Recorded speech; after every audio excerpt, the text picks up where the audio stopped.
In the remote, rugged landscape of eastern Wyoming, where the wind whispers secrets to the sagebrush and the skies stretch endlessly over barren fields, a silent terror lurks. This part of the American West is known for its solitude, its vastness, and its sense of timelessness. But hidden in the folds of this tranquility lies a darkness that few know exists. This is the story of an unnamed, unpublicized serial killer who preys on the vulnerable, young women and feminine young men, along the highways and small towns of this isolated region. The people of Wyoming are fiercely independent, proud of their heritage, and wary of outsiders. This is a place where news travels fast among the local communities, but not everything reaches the wider world. In the shadow of the Rocky Mountains, beneath the quiet surface of everyday life, a predator moves unseen. He is meticulous, patient, and terrifyingly efficient. His victims vanish without a trace, swallowed by the vast emptiness of the Wyoming plains. Sheriff Tom Hayes has stated, "We started noticing the disappearances a few years back. At first, it was a drifter here, a hitchhiker there. People come and go around here all the time, especially the young ones. They're looking for something, a new start, a different life. When someone goes missing, it's easy to think they just moved on. But then there was a pattern, a type. Mostly young women, some men too, but all delicate, you might say. Pretty. They were the kind that wouldn't put up much of a fight. And they all had a certain look, feminine, trusting. Easy targets." The first known victim was Emily Clark, a 19-year-old college student from Ohio.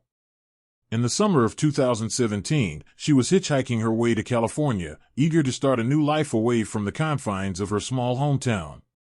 She was last seen at a truck stop near Rock Springs, chatting with a friendly trucker about the quickest way to the interstate. Her parents didn't hear from her after that day. Weeks went by before they filed a missing persons report. By then, the trail had gone cold. And Clark, Emily's mother, has said, "Emily was always so trusting, always seeing the good in people. She thought she was invincible, you know? Like nothing bad could ever happen to her. When we didn't hear from her, we thought maybe she just got caught up in things, having too much fun to call. But then, nothing. Just silence. It's like she disappeared off the face of the earth." Emily's case remains unsolved, one of many that have baffled authorities in this sparsely populated region. But she was not the last. Within months, a pattern began to emerge, though few outside law enforcement circles noticed. A waitress in Sweetwater, a local boy from Casper, a young artist passing through on her way to Denver. Each disappeared without a trace, their last known locations varying, but always along the lonely stretches of highway that cut through the heart of eastern Wyoming. There were no witnesses, no signs of struggle, just an empty seat at the diner, an unoccupied bed in a cheap motel, a car abandoned by the roadside. The only common factor was the isolation. Out here, where the distances between towns can stretch for miles, where cell phone service is unreliable, and where strangers are noticed only if they stay too long, the killer found his perfect hunting ground. Cut to interview with FBI Special Agent Sarah Mitchell, a woman in her 40s with a no-nonsense demeanor, sitting in a conference room filled with case files and maps. FBI Special Agent Sarah Mitchell went on record stating, "We believe the killer is highly organized, someone who knows these roads well.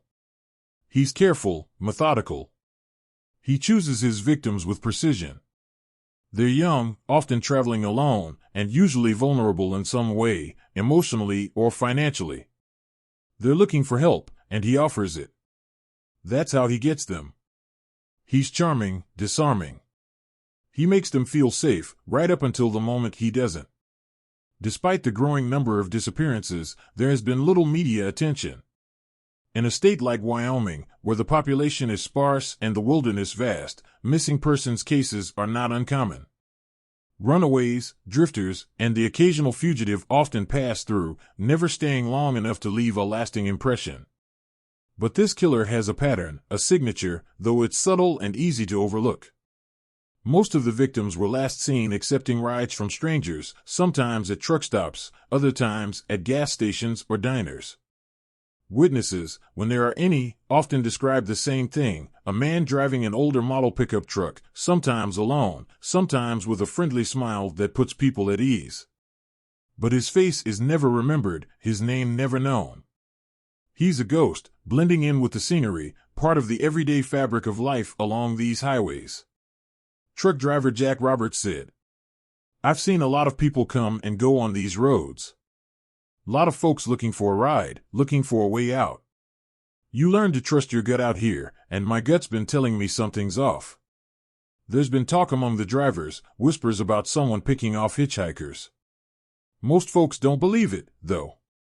They think it's just stories, you know? But I've seen enough to know that there's truth in every story." The killer's victims, when found, are often discovered by chance, by hunters or hikers stumbling across shallow graves in remote areas. The bodies are usually too decomposed to determine the cause of death, but there are signs of violence, broken bones, signs of strangulation, bruises hidden by the decay of time. These findings are rare, though, and many victims are never found, their bodies lost to the wilderness, their fates known only to the wind. Despite the growing number of disappearances and the occasional discovery of remains, local law enforcement is limited in what they can do. With few resources and vast areas to cover, the search for the killer is a slow, painstaking process. There are no leads, no clear suspects, just a growing sense of unease that spreads like a shadow over the small towns and communities. Sheriff Tom Hayes added, "We're doing everything we can, but it's like chasing a ghost. There's no pattern to his movements, no rhyme or reason to who he takes or where he goes. He could be someone's neighbor, someone's friend.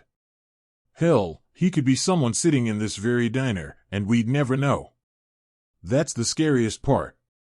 He's out there, blending in, hiding in plain sight. The killer's motives remain a mystery, as do his methods. Is he driven by a desire for power, for control, for the thrill of the hunt? Or is there something deeper, something darker at play? Psychological profilers speculate that he may have a deep-seated hatred for women or a complicated relationship with his own sexuality, given his choice of victims. But without more information, these theories remain just that, theories. In the meantime, the disappearances continue, each one sending ripples of fear through the small communities.